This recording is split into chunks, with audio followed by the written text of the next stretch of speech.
Dr. Le Dang Don is an economic advisor to the government of Vietnam and former president of the Central Institute of Economic Management. He's been a leading proponent of the process of economic reform and liberalisation known as Doi Moi and has called for greater economic autonomy for the private sector.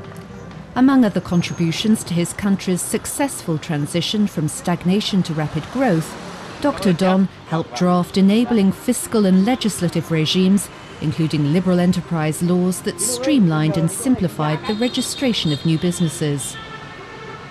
After the war, Vietnam has tried to implement a centrally planning economy system with collectivization and strong emphasis on development of the state sector in the hope to reach fast and high economic growth and sustain equality.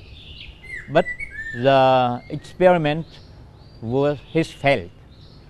Vietnam has run to a severe social and economic crisis, and the crisis situation has convinced the leadership to move to market economy, to encourage the private sector, to provide incentives for the workers, to integrate Vietnam to the world economy and promote export and attract foreign direct investment. And it was a success. The private sector play a very important role on creating employment. Vietnamese population is growing every year for 1.1 million people, and to create jobs for 1.1 million people is a very, very big problem, and the private sector is helping to do so. Also, is boosting export and paying tax. If the government tries to in charge on everything, the government will fail. So that the government must concentrate on very certain fields like education, like healthcare, like assistance for the poor, and let the private sector develop. And secondly, the government must deregulate the full permit and authorization. And the best way is to deregulate it, to transfer the authorization to business association. I by myself has helped to prepare a very liberal enterprise law. Previously, the people need to seek for the authorization, and it took them a year to get enterprise up, and now it takes them 15 days. And as you see, the private sector in Vietnam is flourishing and contributing to employment. More than 95% of the new employment come from the domestic private sector.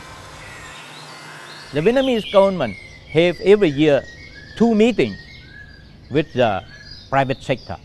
The Prime Minister or the Deputy Prime Minister come and talk, accept questions, provide answer, solution, or promise and to charge that the problem will be solved.